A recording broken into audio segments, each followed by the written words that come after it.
लाडो part 2 की कहानी इतनी अच्छी लिखवाई है उन्होंने, कोई इमेजिन नहीं कर सकता। अपनी बेटी को फिल्म से निकाल के आखिर क्यों दूसरी लड़की को रख लिया यश कुमार ने? जी हाँ, हम बात कर रहे हैं फिल्म लाडो 2 की। आप सबको पता ही है कि फिल्म लाडो ब्लॉकबस्टर मूवी हुई थी, जिसमें इनकी बेटी, खुद की बेटी अदिति ने काम किया था। भले ही ये फिल्म हॉल में रिलीज नहीं हुई थी, यानी कि टीवी पर ही आई थी, लेकिन बहुत ही ब्लॉकबस्टर फिल्म है। और जैसा कि आप लोगों ने वीडियो की शुरुआत में देखा कि अदिति खुद कह रही हैं कि मेरे लिए स्क्रिप्ट लिखिएगा, यानी कि मेरे लिए फिल्म लिखिएगा लाडो 2, क्योंकि मैंने पार्ट 1 किया है, बहुत ही बेहतरीन फिल्म हुई, तो मैं लाडो 2 यानी पार्ट 2 भी करूंगी। इसी फिल्म के लिए यानी कि लाडो 2 के लिए अदिति ने अपने पापा को डायरी और पेन गिफ्ट किया था और कहा था, पापा इसमें आप मेरे लिए बहुत अच्छे सीन लिखिएगा फिल्म लाडो 2 में। यानी कि लाडो 2 करने के लिए अदिति भी बहुत एक्साइटेड थी, क्योंकि उन्होंने पहले पार्ट 1 कर चुकी थी। लेकिन आपको सच्चाई ये बता दूं कि फिल्म लाडो 2 में अदिति दिखाई नहीं देंगी, बल्कि अदिति को हटा के यश कुमार ने दूसरी लड़की को रख लिया है, जो आपकी स्क्रीन पे देख रही है। यही लड़की लाडो 2 में आप लोगों को दिखाई देंगी। शूटिंग ऑलरेडी कंप्लीट हो चुकी है।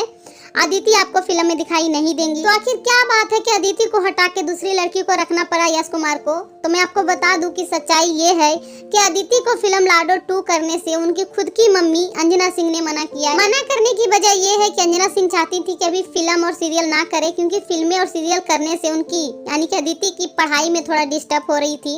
इसीलिए वो चाहती थी कि अभी पढ़ाई पे, स्टडी पे ज्यादा ध्यान दे, फिल्में और सीरियल बाद की बात है। इसीलिए अंजना सिंह ने खुद अपनी बेटी को निकलवाया था, और इसीलिए मजबूरन यश कुमार को अपनी बेटियां को हटा के दूसरी लड़की को रखना पड़ा, क्योंकि उनका तो काम है फिल्म बनाना, और लाडो 2 की इंतजार भी सब दर्शक कर रहे हैं। इसीलिए मजबूरन अदिति को हटाकर उनकी जगह दूसरी लड़की को रखना पड़ा। ये है सच्चाई। बल्कि ऐसा कोई नहीं कि अंजना सिंह बुरी है या अदिति या यश कुमार, कोई बुरा नहीं है, बस परिस्थिति के चलते अंजना सिंह अपनी बेटी को हटा दिए, अदिति की जगह ये लड़की आ गई हैं। सो आई होप आपको हमारी छोटी सी जानकारी अच्छी लगी।